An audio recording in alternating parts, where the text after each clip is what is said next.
Welcome to the Model Car Hobby Podcast with your host, Luka C. Now here he is, Luka C.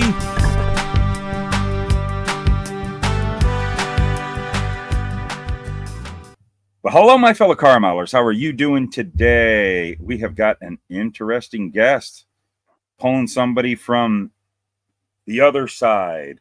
I've got my good friend, Rob Adams here. And if you don't know who he is and you don't recognize the face, most of you, nobody, even like people from the armor sections, might not recognize his face, but you'll recognize his voice because he's a part of the crew over at the Modeling Insanity podcast, which I think you're the last one, Rob, that I've had on either this or on our Scale Model Car podcast. I am indeed the last one. I might actually now have a little issue with Rob.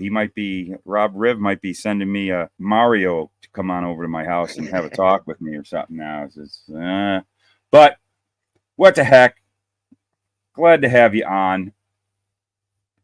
You've been coming on over to our side a lot. All you guys, that's what's been great is, especially Justin, but that's another story.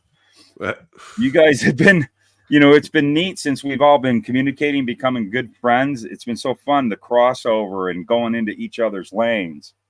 And I think it's just something so much better for the hobby. But you have some really cool things going on over on your end. You have a Facebook group we'll talk about called Model Makers Union, correct? Correct. That's like right up there in the corner over there. Oh, I do see it. And, and you've been coming over to our land over here at the Luka C Model Car Hobby Headquarters Facebook group, and you've been posting some really cool stuff that's been catching some attention, paint techniques and all this stuff.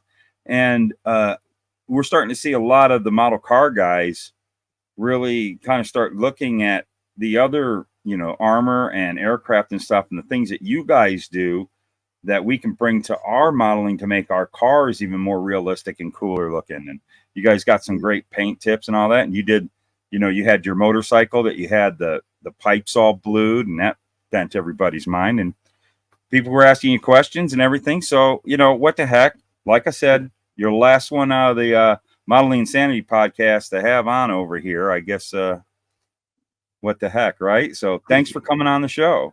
There's always got to be a first and a last, right? Oh, yeah. But maybe we'll see how that works out. We're like Pokemon. You just got to catch us all, right? But, oh, gosh, yeah. We're going to take a little moment here. Might as well give you the front and center stage here. Why don't you tell us a bit about what got you into, when did you start building, what got you into building, and all the way up to you coming onto the show and being on the podcast and world famous podcaster now. And now they know what you look like. So now you're going to get, you can't even step out of your house now. No, I know. I'm going to have to beat all the fans off with a stick. Oh, yes, definitely. My very first kit was actually a car kit. It was a 1958 Thunderbird. Oh, really? And I got that because my mom was born in 1958. So I thought that was cool. Definitely not a beginner's kit. I can't remember. I can't remember if it was a Rebel. I think it was a monogram kit, actually. You know the one I'm talking about? It's like that. I believe so. And they later on color. Yeah. And they also did the Elvira version. Oh, okay. I didn't know about that. Does it come with Elvira? It did, actually. I believe it did. Oh, nice. So yeah. That was my first kit, the tube glue and all that stuff. And I was hooked from there, but I lived in a very small town, so it was very little available, right? I started getting frustrated because I didn't know how to build them the way I wanted them to look, if that makes any sense. Just didn't have any access to techniques. Obviously, we didn't have the internet or anything at the time, and clearly I wasn't creative enough to figure it out myself. So I gave up on it for a while. Naturally, I'm an artist. I like to draw and paint. I haven't done it in a long time because once I came back to the hobby, I realized that it was way more fun doing this in the third dimension rather than on paper. Then I, girls, beer, all that stuff. Got back into it again with my first wife, and I had a whole shelf of stuff. Mostly cars again. I think the last car I built at that time was the Plymouth Prowler. Pretty shitty kit, but it was all right. Yeah. And then we split up. So I lost all my models. They all went to the bin or whatever, and didn't get back into it again until about 6 years ago, I'd say, is when I started back into it again. And then I started getting serious. Like, I got a big room here now full of stuff, taught myself how to airbrush, did all that stuff. From there, I started the Model Makers Union group, which was 5 years ago. It's at 9.5 thousand people now, which is, you know, it's nowhere near 100,000 like you got, but I think it's okay. And it's a quality. I think I'm cheating a little, but it's a quality group that's meant to support people rather than bring them down. yes. Critique is welcome there. That's fine, but really only if the person kind of asks for it. You know what I mean? Uh-huh. It's not up to the average guy to just interject and go, well, you did this wrong or whatever, because I don't agree with that. And if I see that kind of stuff happening, there's messages being sent and then there's bans happening. It's not supposed to be an attaboy group, you know, where everything is fantastic, but it's one of those ones where if you don't like it, scroll on kind of group, right? You don't need to interject your opinion and tear someone else down. I don't believe in that. Yeah, and that's the reason I created it, because there's certain groups on the internet that's what they do. Yeah. Now, you should understand by the name of said groups or whatever what's going to happen there. But there's definitely some shitty practices over there at times. And that's when I was like, you know, I got to do something a little bit better for people, right? Yeah. And then I started hosting group builds. That's how I ended up with a Shelf of Doom, because whatever I was working on at the time gets shelved to do the group build, right? To keep things rolling. Because I definitely learned when you're doing group builds, if you're not engaged with everybody and showing progress and everything, so many people just fall off the wagon, you know what I mean? And they don't get done. So it's up to us as the group leaders or whatever to make sure that everybody's motivated and keeps going, right? Oh, absolutely. Yeah, definitely. You've got one going right now that if I wasn't in so many freaking group builds and a few other things, I really would have liked to have gotten into it. Like, as far as I'm concerned, and I've told you, you're more than welcome to post it over on my Facebook group, is I look at it as a model car, is you're doing that Ryfield MRAP. You're doing the 48 scale, right? 48 scale, yeah. It's very, very small. Yeah, tiny. Yeah, you were saying. And yeah, you had showed you did the larger scale one, the 35th scale one, like when we first started talking, and I saw pictures of it. It's like, wow, thing is neat. And that's what I've always liked about the armor builders is I've reached out to you guys for years. You know, I've met, you know, I got a lot of friends that do armor, and being buddies with Andy is I like bringing real world dirt and grime, even if my car is really nice looking. I like to make it look used, and that's what I'm after. It's not so much weathering or de-stressing sometimes. Like, I de-stress the hell out of that Porsche I just did. Oh, I have to call him Porsche. That's the deal I did with Chuck. I have to keep that out. I didn't finish it, but it's almost done. But I was de-stressing the heck out of that thing. That was a lot of fun, but it was stuff I learned from all the armor modelers that I've met over the years. Just making real world filth and grime or dirt or the used universe. And that's something that I noticed, like on your other MRAP you were doing. It wasn't that it was filthy or dirty or greasy or grimy or banged up or anything. It looked used. And I really dig that look. I guess it's like, you know, my being a fan of Star Wars. And that's what I started out with, building Star Wars models when I was a kid. And nice. I love that used universe look. So I like to incorporate that in my builds. The MRAP is a 4 wheels and a steering wheel, man. That's a model car.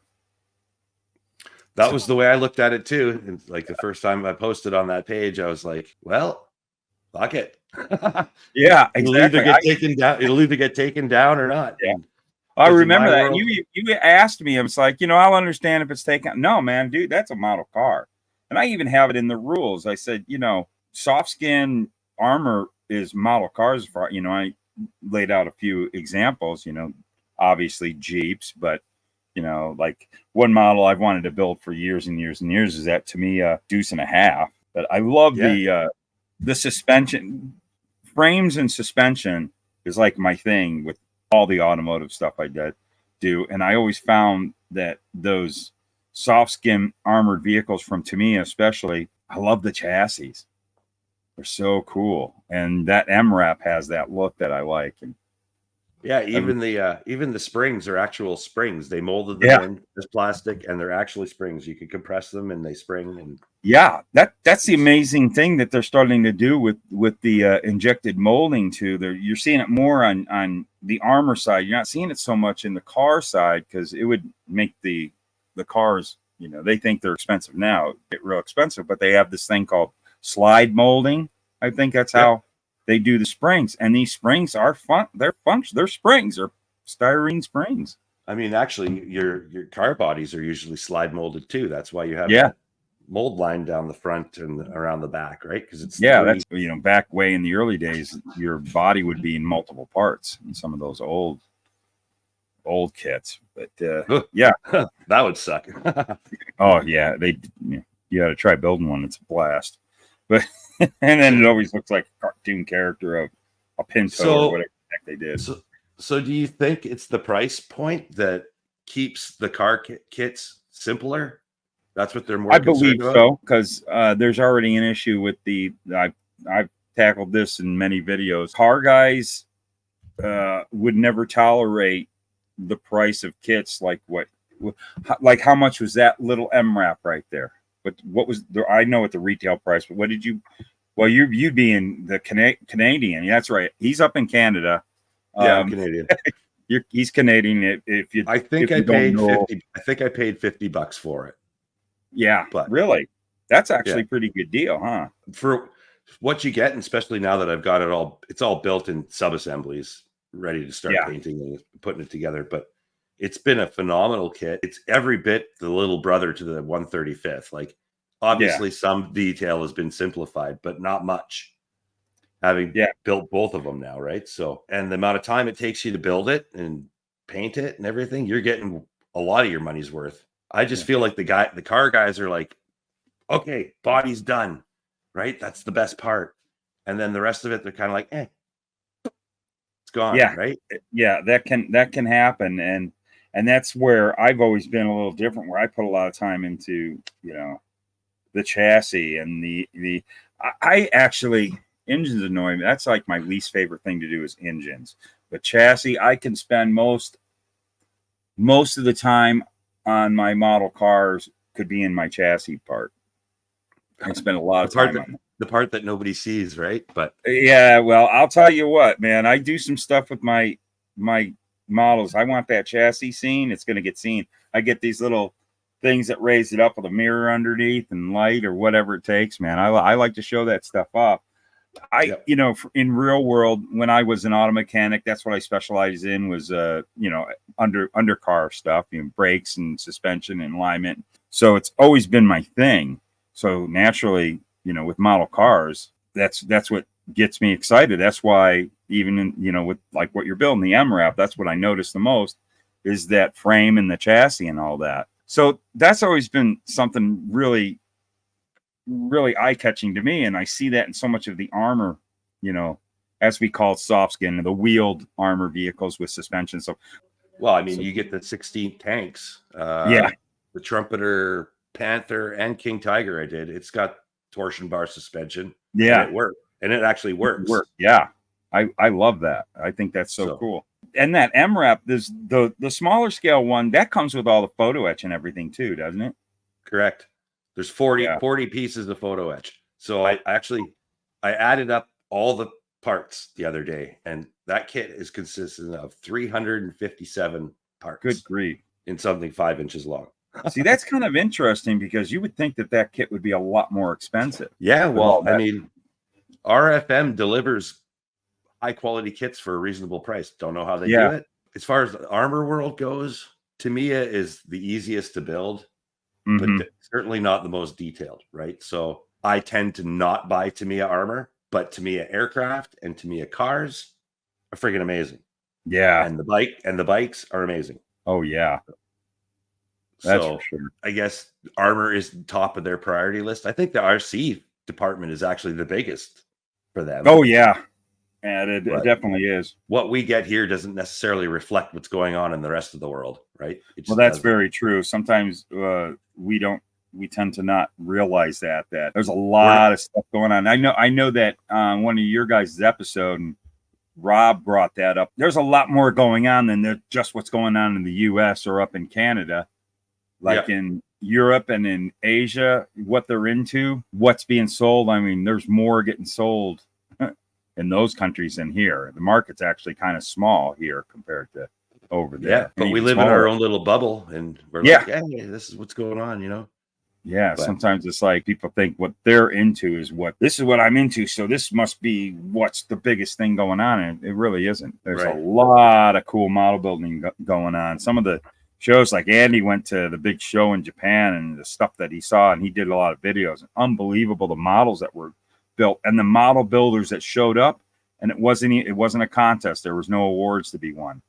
They just all came. They just want to show their work, and the work was amazing. Those people are. I think if you don't build models and you're Japanese, you're probably shunned. You probably, yeah. You know what I mean? It's that ingrained into their culture over there that. Oh, it is. That's what people build. They build models, and that's why oftentimes a lot of the Japanese stuff is small because they don't have a lot. Lots of people don't have a lot of room. Right. So especially for the Star Wars guys that are like, why is everything 144 scale or whatever? And it's like, because these things are too big. Like, yeah, I used to kind of feel that way, but I'm starting to kind of start liking the smaller stuff for doing that, because I want to venture out to like doing some of the Bandai Star Wars. I finally got a hold of the Y-Wing, been wanting to build one of those forever. Looking forward to that. That's a nice kit too. Yeah, it was. I was shocked. I opened that thing up, and I couldn't believe the amount of parts that were in it and the detail. And this is a snap kit. And anything Bandai snap. You'll probably need a little bit of glue for the all the pipe work and shit that's on the back of that thing. Oh yeah. Because there's lots of that. So did you build one? I have not built one, but I've seen many built. Yeah, that one I'm looking forward to that.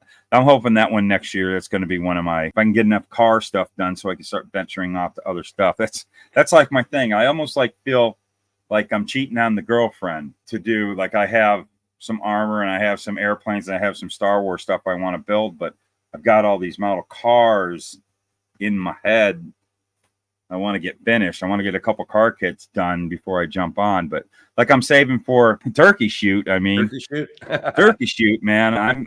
I'm doing this. I'm doing the Tamiya Corsair birdcage, man.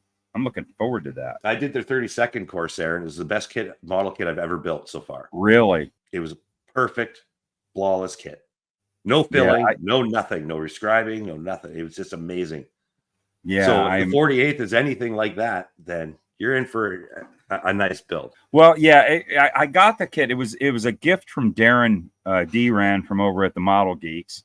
I was talking to him about, I just love Corsairs. I built a few of them, and that's just my favorite aircraft. And I was asking his opinion.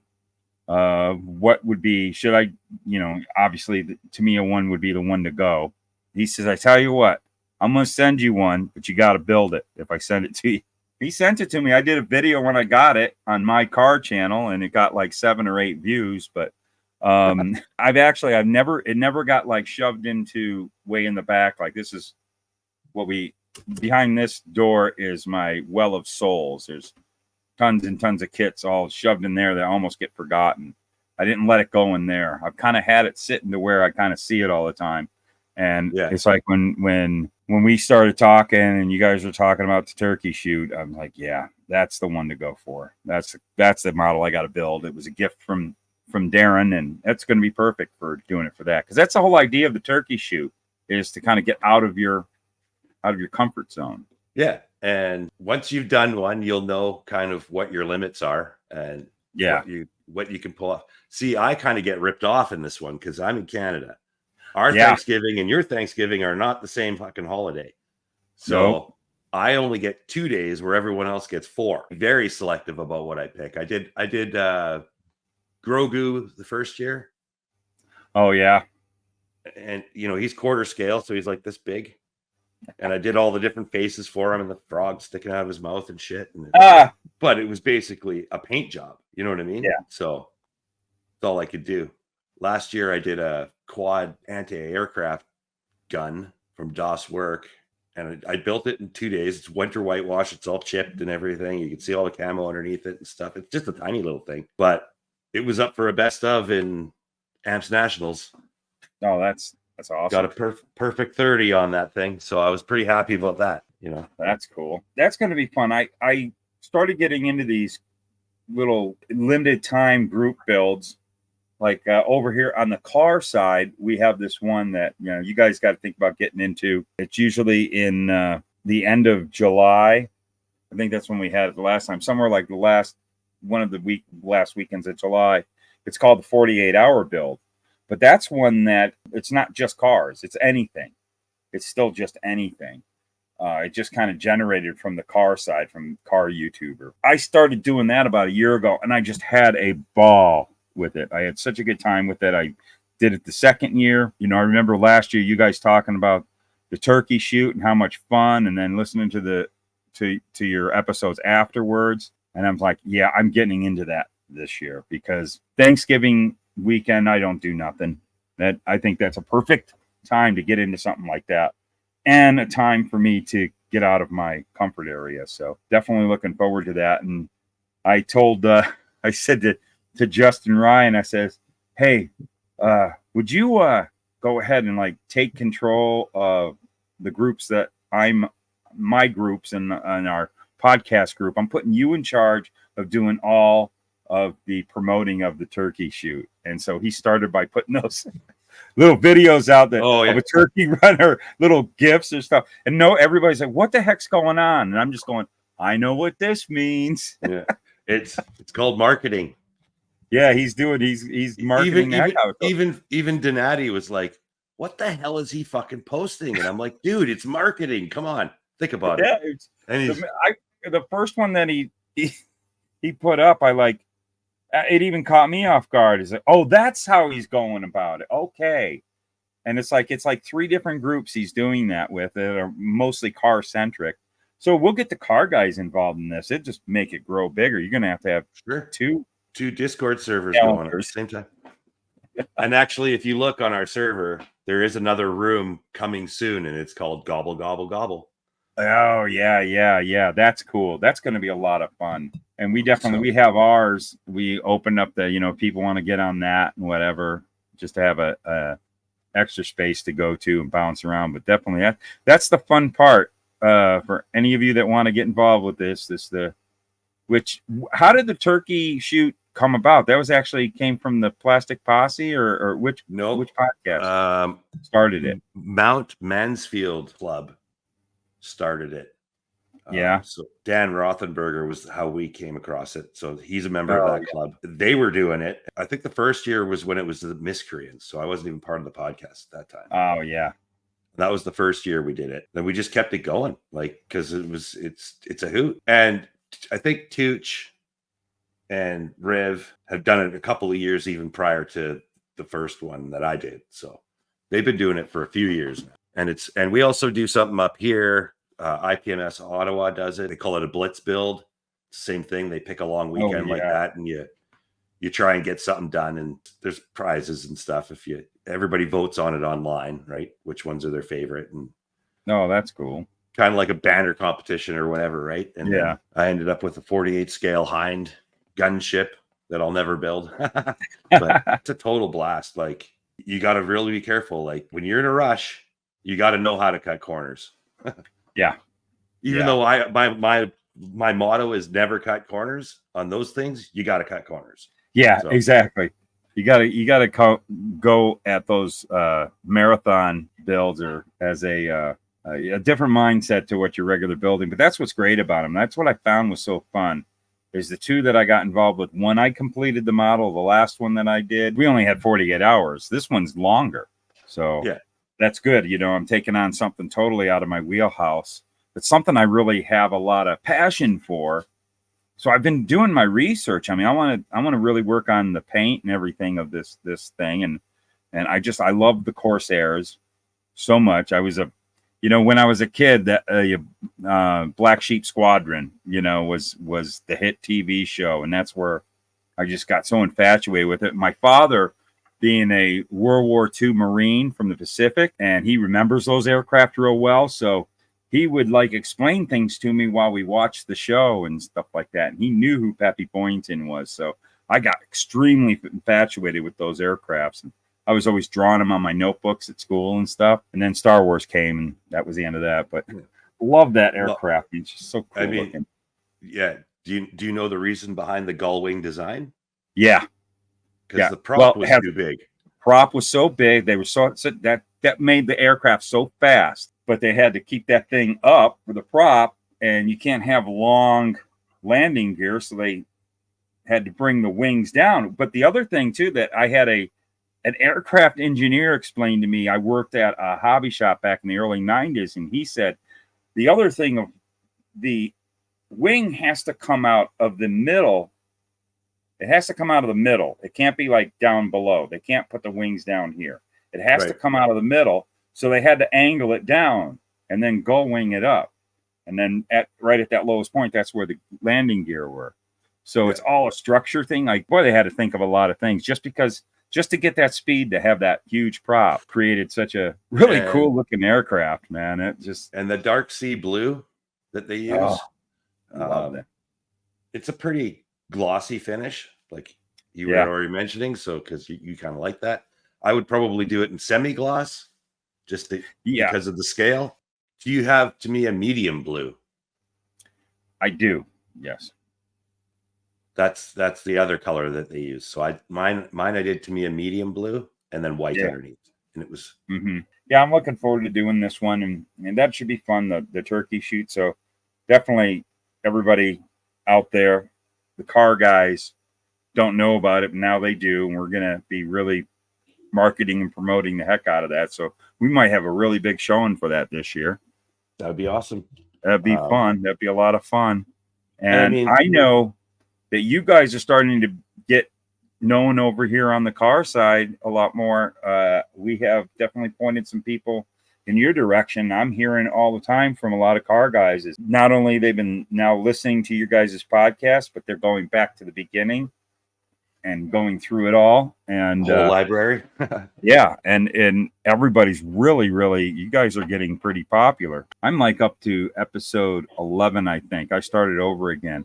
It was kind of neat after we all became friends and going back and listening again, now that I knew all of you guys. And then kind of was neat watching the evolution of the show as slowly, it started out with just 3 of them, and then like you came on, and then eventually I was supposed to be on episode 1, but I didn't have my mic in time. So they're like, fuck you, we're recording without you because you're a slacker. So episode 2, I was there. Yeah, it was episode 2. I was always part of it. It was just, you guys have such a great dynamic. It's something that when we started our podcast, the Scale Model Car Podcast, that was our idea of being, we're good friends and kind of yakking it up. I knew there would be outtakes, so I always put outtakes at the end and stuff. And when I found out about you guys and went over and listened, it was like, oh wow. It's like that you guys were doing the same formula we were, and it was like, you guys were so good at it. We got to up our game. We all started listening to you, especially Chuck and I. We were working at the same place once. He comes over to my work area. Are you listening to this? And I'm, yeah. They are funny. But there's something else that I notice about you guys is the discussions that you have, almost like the fact of it being armor or aircraft or Gundam, it doesn't matter, cars, that all kind of evaporates, and you guys are talking about the hobby. And what you're talking about is something that's all important to all of us. And it's really a lot of great insight and information. And I've definitely been one for a long time, and I'm doing a lot of work here locally, both BG and I, is trying to get all of the genres together. Like BG and I have gotten very involved with the IPMS show here. They trust us. They're letting us run the car end because they're like, well, you guys are social influencers. You've brought more people into the show. We've got the car end almost as big as the airplane end of the show. So they're just letting us run with it now. I just think it's a neat thing that we're all just modelers, man. We have a good time together. And exactly. That's the way I look at it too. Like, we had that big discussion about genres and how they behave to one another. And all we're doing is gluing plastic together and putting paint on it. It doesn't really matter what the subject is. Who cares? Yeah, exactly. Because we can learn from one another, but we also become really good friends. It's just made the modeling friendship and modeling community bigger doing it that way instead of just just aircraft stuff. I don't care about that. Yeah. Honestly, the way that all of this happened, me even ending up here or the podcast or all of that stuff, was through the Facebook group, because I operated in a way that it actually all started with Jeff Hearn. I put up a post that said, we're doing this group build. Is there anybody willing to sponsor any prizes? And all of a sudden Jeff pops up and he's like, I'm from Scale 3 Colors 3D. And actually, he wasn't Scale 3D at that time. It was just Scale Colors. Right. And he's like, yeah, I'll put up this, whatever. So then we started talking. And then all of a sudden I was one of the first people to be invited to the Facebook Messenger miscreant group, because they were just launching it. They wanted us, only a few of us, to listen and see if it was good or not, or whatever we thought. And then boom, then I started meeting everybody else. Just kind of snowballs over there like that. It's a smaller world than we think, really. Absolutely. It's getting smaller and getting more tight knit. That's the thing that I've always wanted to have happen. And just noticed in the past year, it's really starting to explode, where we're all kind of now crossing over and getting on each other's I think the podcast thing, more so than even on this YouTube, what we've been all doing in the podcast world is just helping one another out, like getting on each other's podcasts and just talking about modeling. That's what it's all about. Yeah, I mean, the podcast, it's been a fun time. It's a great experience. The last show that I was at, not the one this weekend, but the last one before that, I had two guys, because I was posting on Facebook or whatever, I'm going to the show. They drove 3.5 hours because they knew I was going to be there. Yeah. And they're like, cool. I could hear this guy go, I recognize that voice. And he comes over, and I sat there and bullshit with these guys for like an hour. And they're like, yeah, tell Riv this or whatever. And I'm like, okay, I'll tell him right now. So I'm texting Riv and I'm like, there's his response. And they're like, holy shit, that's awesome. It was just, yeah. And I gave each one of them one of the poker chips. You guys are fucking cool. Here you go. Yeah, right on. And they were like, oh my God, they were like, it's awesome. Yeah, I saw somebody got a poker chip and a couple of whatever. I can't remember what else they got, with either awards or kits that they got at whatever show. I think it was at the show that was Rob and Justin were at. ArmorCon? Yeah, ArmorCon. They had your chip down and just was so excited about getting the Modeling Insanity podcast chip. We just got ours ordered. We're getting ours in a couple of days. Nice. I know a couple of the guys are going to be going to some shows and taking them with them. So we're going to start doing that. We had that discussion when Jason and I were on your podcast. That was one of the subjects we talked about, was this whole idea of the poker chip thing.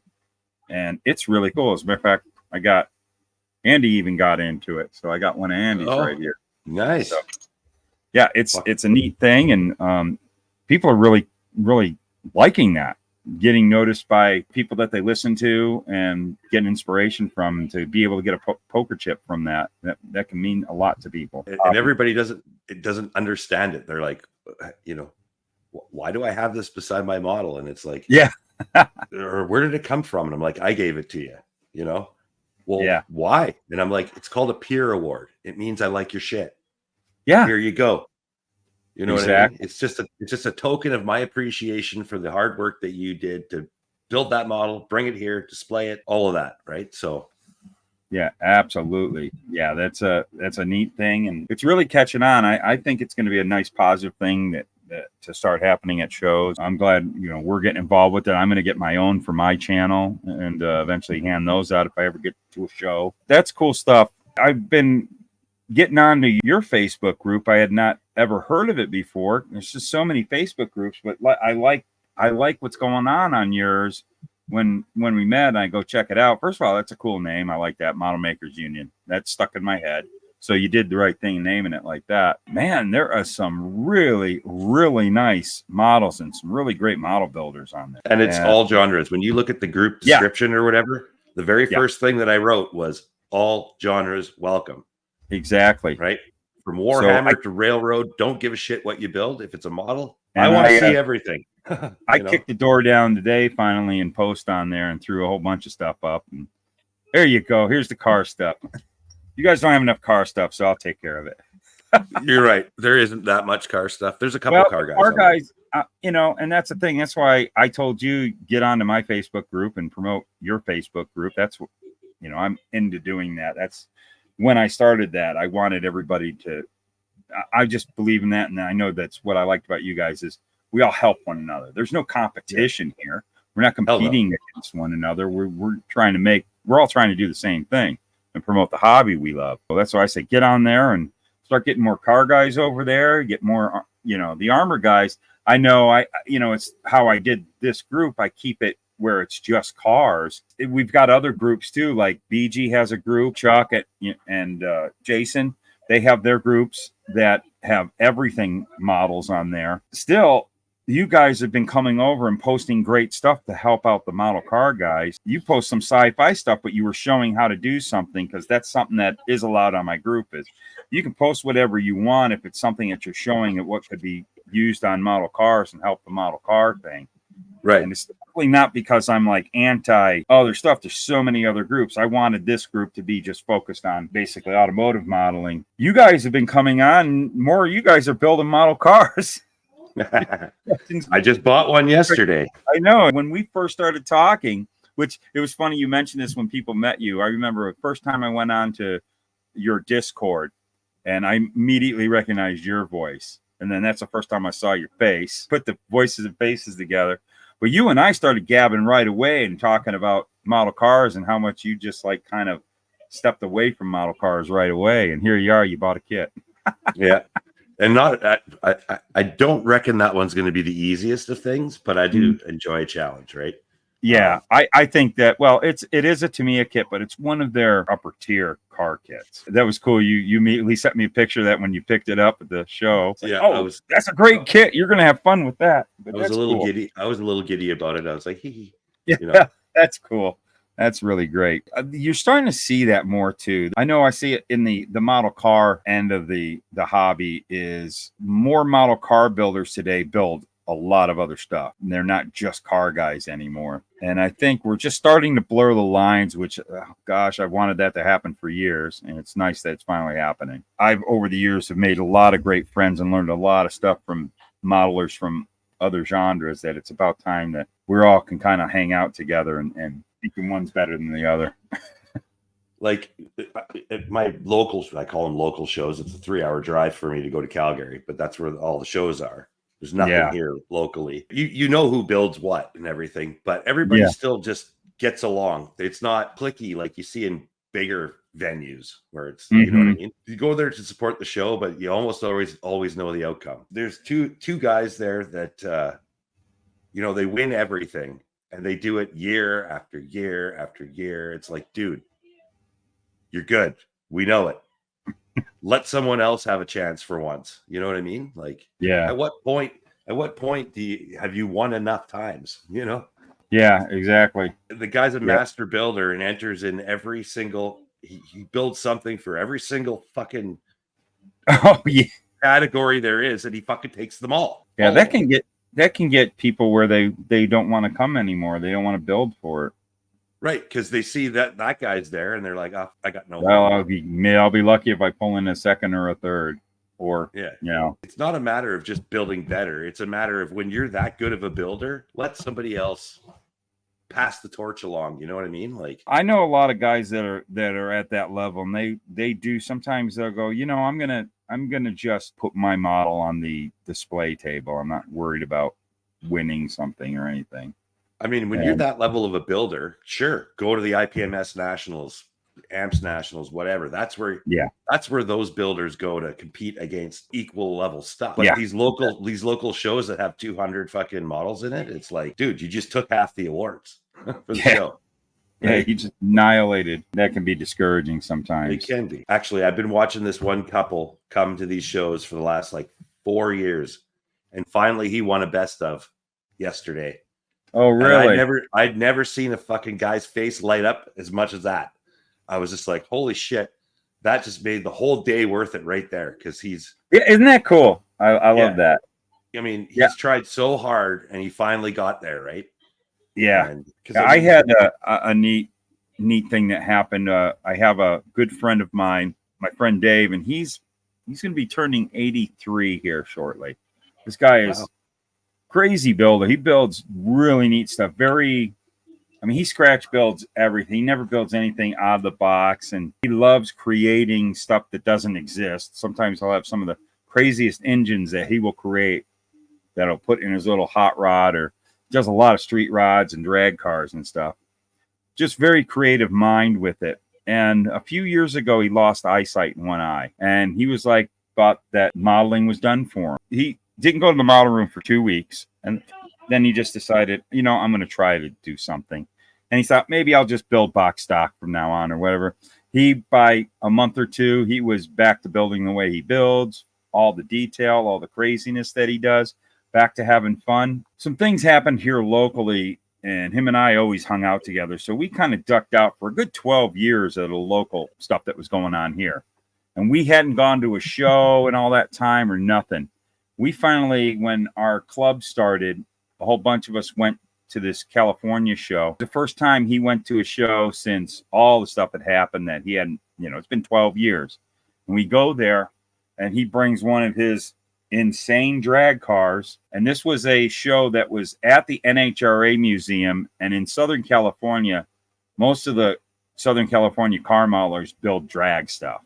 So that's always the biggest class, that and street rod and lowrider. And there are some amazing builders at this show. It's a really, really, not a huge show, but heavy hitters are there. They call best of show Dave Bell, and he's deaf as hell, right? He's standing next to me, and he's, Dave, go get your award. What? You just won best of show. And he was just like, wow, that dude lit up just because, went for so long without entering anything, and with what happened to him with his eye, and bam, he's winning best of show at, you definitely have to have something to put on the table to get that at that show. Oh, and hell yeah. That is always so cool when that kind of stuff happened. I can't even remember if I won anything or didn't. I didn't care. I was so happy for him. This show that I was at yesterday is essentially a peer award show. So the only awards there, and they're all plaques, but the only awards there are ones that are sponsored. And the sponsor is the one who picks them or appoints somebody to pick the award. Really? Plaque I got, it was called Neat Little Details. So the sponsor can pick the award for anything they want. Categories and shit. Good idea. Categories and shit do not matter. Doesn't matter. It could be wackiest paint job. It could be dirtiest vehicle. It could be the worst built model, even if you want. You know what I mean? You wouldn't do that, but it could be. Oh, then I have a chance. It's all open. Like my award this year, I sponsored it under the Modeling Insanity, but usually I do it under Model Makers Union, and I call it Rob from the Hat likes that, because where I live is called Medicine Hat, and they call it the Hat, and that was my award. It's just a choice award, right? Whatever one I want to give it to. So you don't know what awards have been put up and who's awarding anything, so it's a crapshoot, right? And that's what makes it great. That's the best show, fun. And it had the best turnout of all the shows this year, as it always does, because it's not a competition; it's a show. I like that. Yeah, I like that a lot. That is a neat idea. They gave out 50 plaques, so they had 50 sponsors, right? Which was pretty cool, and that's a lot. Plaques. I got 2 model kits with one of them, along with the plaque, and a bunch of resin stuff, a bust, all kinds of shit you can win. But that's cool. You cannot build specifically for that show at all, and they don't care whether a model's been there before or not, or nothing, because the category and the sponsors change their shit up every year. That is neat. That's a neat concept. I've never heard of a show doing that. That's something pretty cool. Yeah, might have to steal that idea. And it's very successful. That sounds very cool. I like that. The awards are $25 to sponsor for a plaque. It's not that hard, right? That's reasonable. That'd be a lot of fun. I like that. And that kind of award, that's definitely an award that you'd cherish. Yeah, at the end of the show, you don't hear anybody grumbling, rah, rah, rah, rah, rah, I should have won this, I should have won that, or nothing. It completely eliminates that. Everybody walks out happy, right? I just got a text from a good friend of mine who was at a show. I won't name names and what the show was, but he won with a model of his it does pretty well, but he had a guy come up to him who felt he should have won that class or came in second or something and told him off. And he was like, this guy goes to a lot of shows. He says he's never experienced it before. The guy was actually pissed off at him and said, you shouldn't have won with that piece of junk. My model was way better. And this is bullshit. And I'm going to contest it or whatever. And he was like, whatever, dude. Go ahead. And he was like, well, and he says what he said back to him was, well, you just never know how the judges are going to judge. And he packed his stuff and walked away from him. And he was like, I don't know how to handle it. I said, sounds like you handled it perfectly. Yeah. That's, it's any given Sunday when you go there too. Right? Yeah. No kidding. Exactly. It's just like lightning in a bottle, whatever. Right. Like, yeah. And I've known people like that when it comes to the competition and they get like that. And, you tend to find out they don't last long in the hobby. You see them for a few years and then they just kind of, they never come around. You tend to forget about them. So I guess totally the wrong attitude to have. And I'll tell you something. If somebody comes up and contests judging with me, bring me the model. I'll show you why. I'll tell you why right now. At least you might tone that person down a bit because your wheels are crooked. This one's not. I'm sorry. Yeah. But I mean, something that simple. That's a big. And that, a lot of people don't like IPMS judging because it eliminates people for flaws right away. But I'm kind of about that style of judging. Like, I am too. It's got to be correct. Yeah, I have been an IPMS judge for at least the past couple of years, and that's exactly how we do it. Things aren't right like that. Basics of model, the basics of model building. If you want to come in and compete at these type of shows, you better have your basics of model building down because that's going to be your first try. Well, if you don't have that, if there's a parting line somewhere or a wheel crooked, like you say, or a thumbprint on the back window or something like that, you're done. There's no need to go any farther. We got to pick out like the best of the best. You can't struggle, spend a lot of time with something like that. And those people, they got to realize, because I'll tell you, I remember that was the first model that I ever built that this is my big time. Here I am. I'm doing a lot of kit bashing. I just got into the club. I got some friends of mine that are model builders that win at the big shows. So I built this drag car and I'm proud of it. And I put it down on the table and I asked those guys, be truthful with me. I can take it. I was very proud of this. I was so looking forward to them. And they go, hey, this is nice and that. But let me tell you this, and they just started destroying it, which I wanted. And I learned so much from that experience. I didn't walk away from there mad at them. I wanted them to do that. And one thing, I had the thumbprint. You could see it where I was holding the windshield when I was gluing it in. And stuff. It's like, you know what? I never did that again. All my parting lines were gone. You totally are able to learn once you have that. Yeah, I wanted to get better.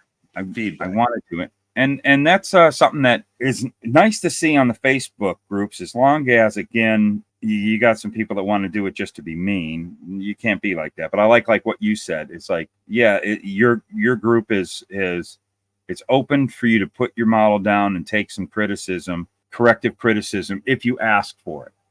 If somebody doesn't ask for it, just let them go. But I'm also one that I'm not going to tell somebody they did a beautiful job and just blow smoke up their butt too. The guys that are right into accurizing, right? They're going to mistakes or lack of things or whatever are going to be glaring to them. And I understand that. They're looking through it with that lens. 99% of the time, they're only telling you that because not that they think you should add it, but that they think you should know what you could do or what it should look like. And you might be that modeler that actually gives a shit. I give a shit about accuracy 50% of the time, right? Like, does it look like what it's supposed to be? Yes, I'm good with that. Sometimes I'll add stuff and whatever. Somebody was like, that plane could never hold that fucking payload. And I'm like, don't give a shit. It came in the box. It's going on the plane. Simple as that. Yeah. It's cool. You got to build for yourself too.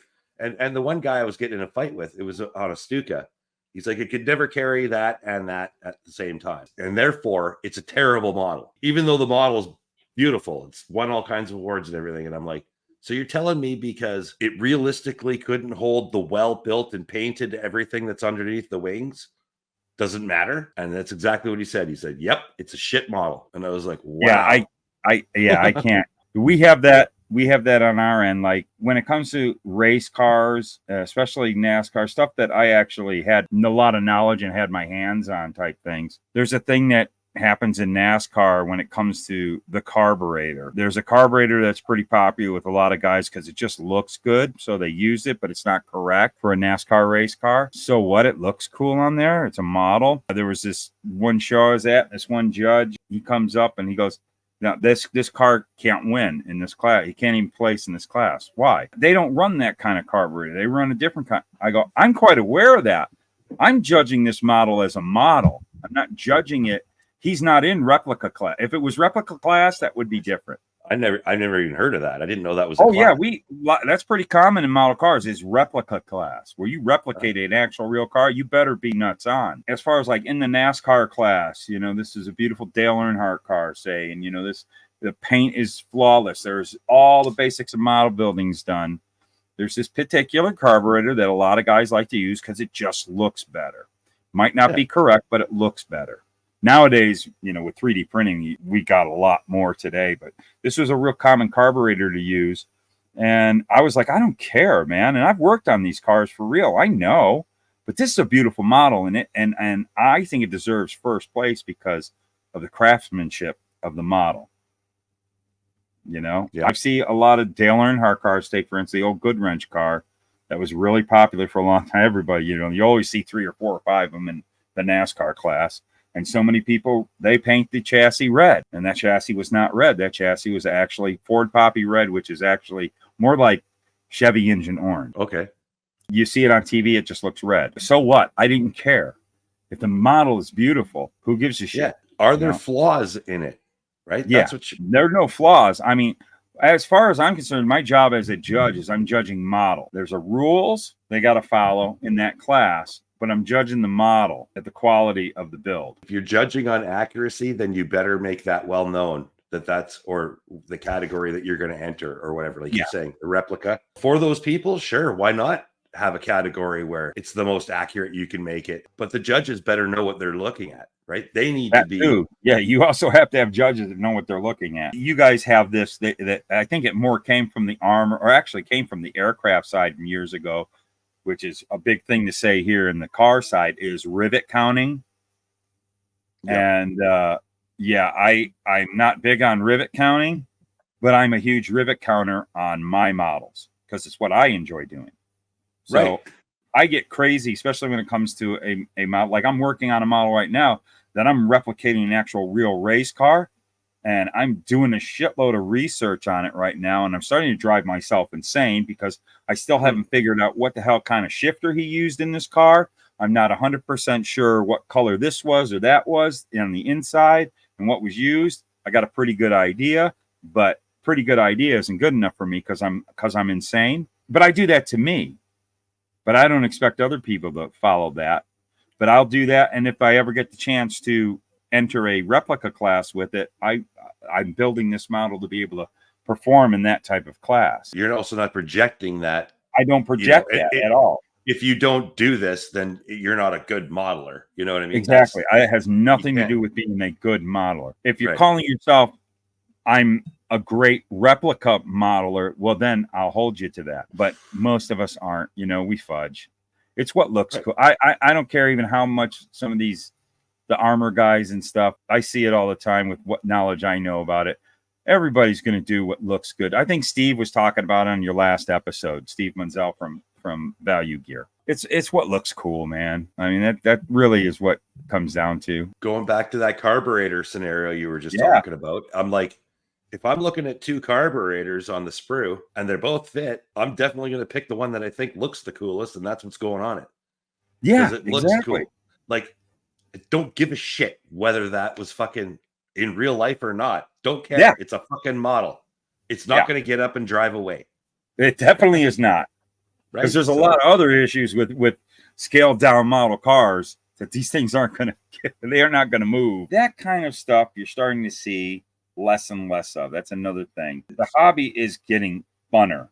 And I think it has a lot to do with, there's been, especially the past 5 years, there's been so many new people, older people, you know, people in their 30s and 40s and 50s that are starting in the hobby for the first time, and they don't come with all that baggage. Right. And they're doing it because, damn, this looks fun. Oh man, this is fun. I didn't have nothing to do while COVID was going on, and I was stuck in the house, so I thought I'd build a model car because I couldn't go to the car hangouts anymore. What? Oh, damn, this is fun. And then they end up staying with or planes or armor, and all the hobby shops. Everybody in the industry were saying it boomed because of that, and it's staying that way. So we've got so many more builders now with a different attitude, and I really do start seeing that change. And people are a lot more open. And that was the reason for developing these groups, is to make sure that they have somewhere to go where they can keep going, rather than exactly.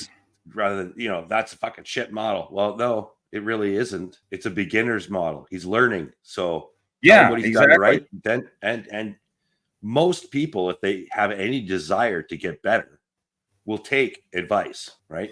Yeah. You just got to know how to sort between the good advice and the bad advice. And that just takes experience. Never had an easier time in figuring shit out with the advent of YouTube and Facebook and, social media. Man. I don't watch TV, man. I watch YouTube, and I watch YouTube about people building fucking models so I can learn how to build better models. That's what I do. That's all I watch. Yeah. Yeah. And political shit, but we're not going to get into that. But but that could take got another hour.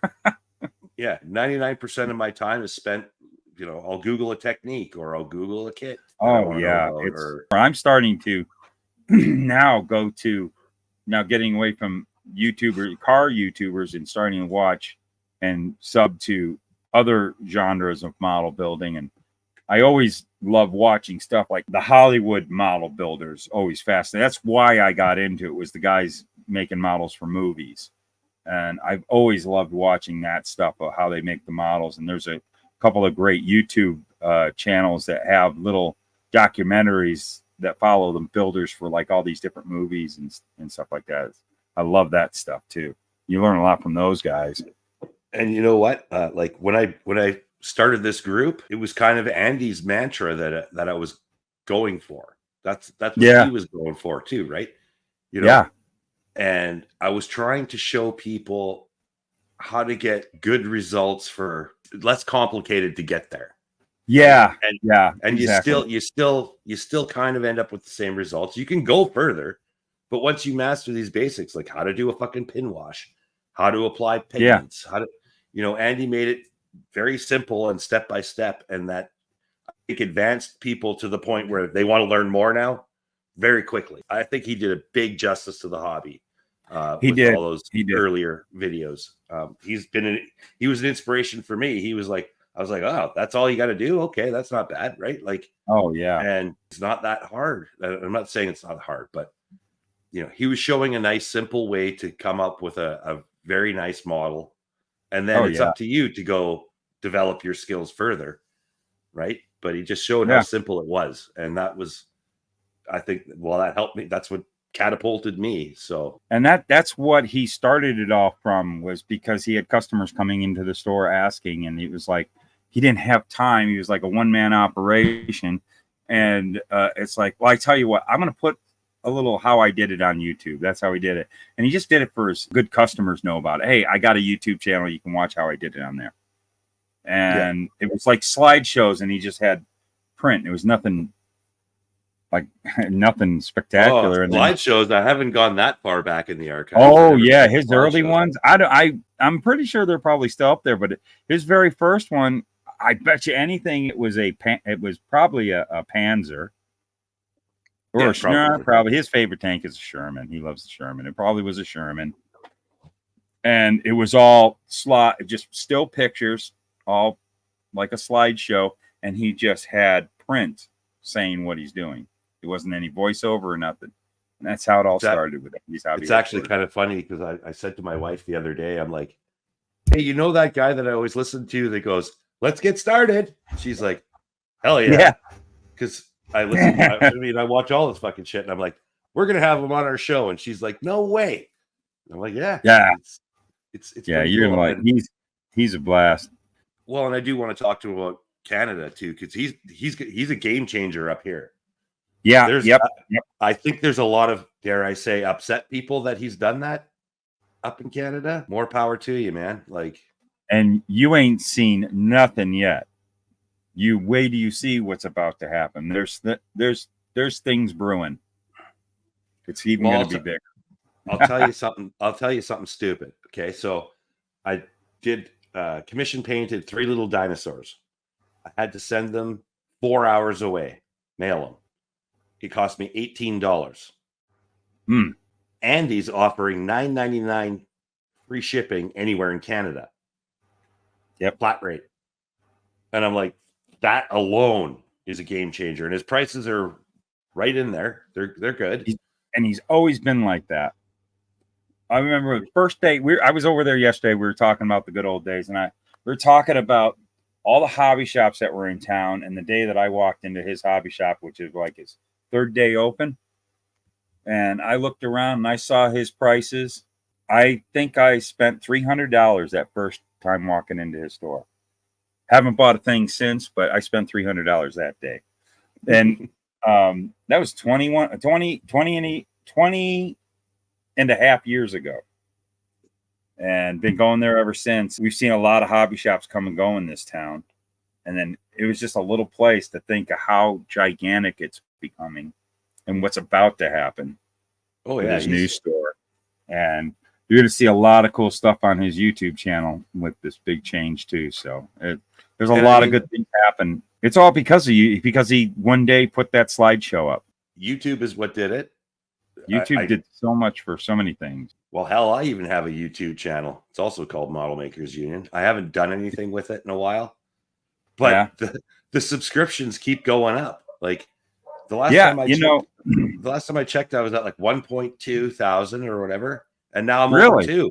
Now I'm over 2, and I'm like, what? I got 800 fucking subscribers, and I didn't even know. That's exactly what happened to him. I tell you, the YouTube thing. And it's been pretty cool for me. I mean, what it's done, it helps me with the business I'm starting. That was always a big part of it. I basically got my channel going because of Andy. He kept saying, he hounded me for 2 years to do a YouTube channel. Oh yeah. I should have started when he first told me, but at that time, I was very busy with the work that I was doing and just didn't have the time for it. I finally figured it out how to do it. And really it was my very first video. I'm at his store. When are you going to start your channel? I got the channel. The channel was like 2 years old at that point. Didn't have a video on it. And he goes, you got your phone. Turn your phone on. You're going to do a video of my store right now. And he was making a video at the time. And the store was small. And he just had this little table in the front right when you'd walk in. If he was working on a video, you walk into his store. He's working on a video right then and there. You walk right into his video. And so I sat there. The first video I did, first of all, I walked around the store. I was like, with my camera, and he comes jumping in. Hey, take a look at this. And he starts, the first model that ever got shown on my model car channel was an old airplane kit that he had gotten. It was on his sale rack. Look, isn't this cool? Yeah, but it's not a car, Andy.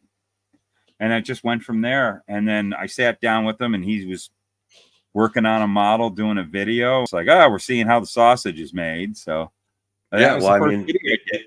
it's the power of social media and the ability because everybody's got a computer in their pocket.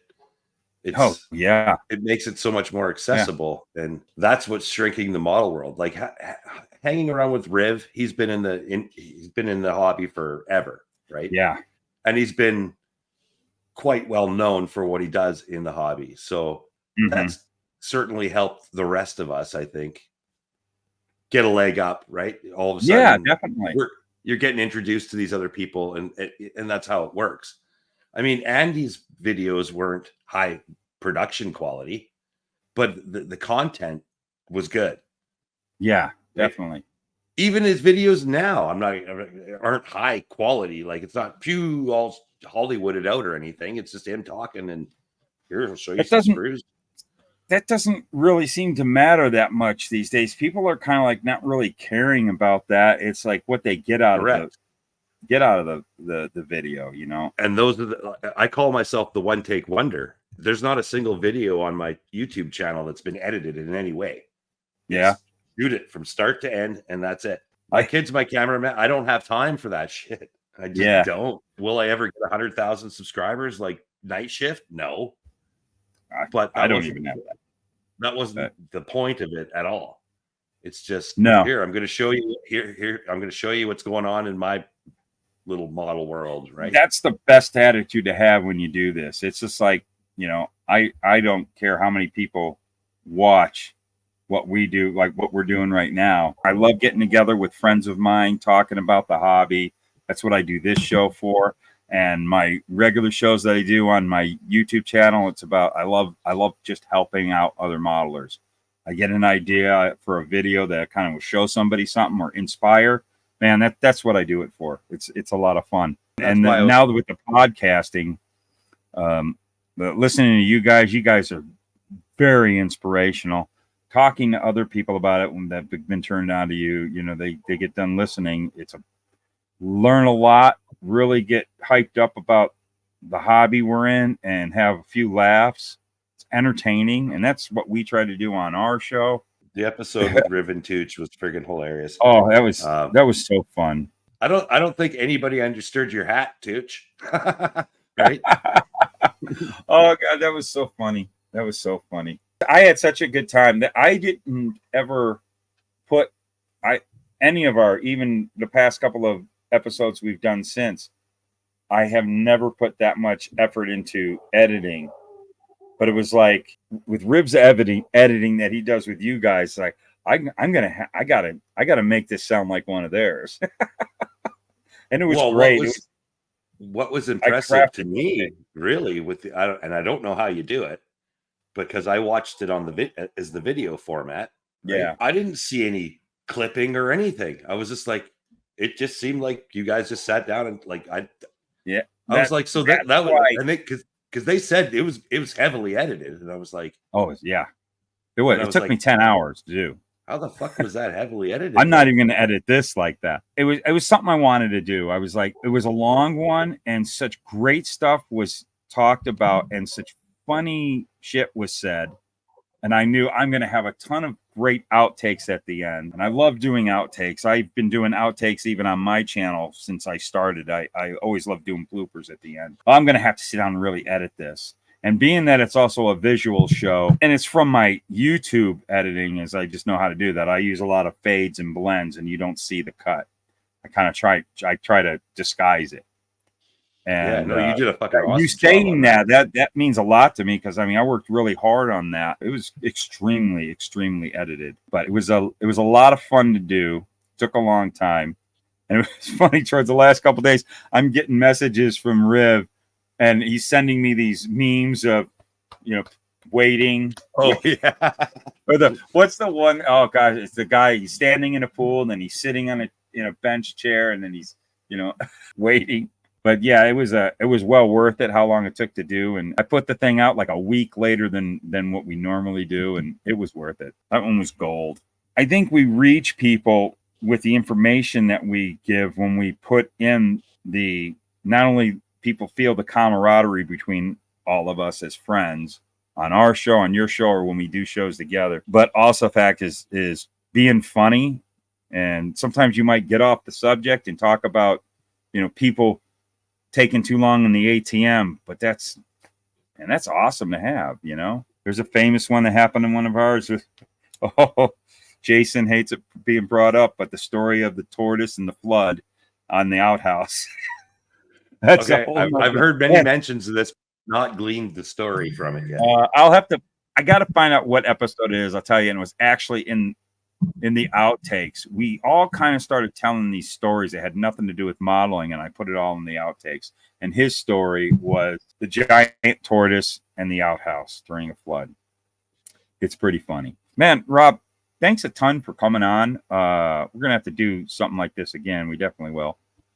Sure. I mean, there's endless things to talk about. So. Oh, yeah. There's so many. You start talking about building models, man. I can go on for hours and hours and hours. But I want to give you a little shot. I'm going to bring you one more time up to the front here and give you a shot at promoting everything that you do. And we're going to put down in the description below will be links to everything that you guys need to do to go check out Rob's stuff, the Modeling Insanity podcast and all that. So here you go. It's all you, sir.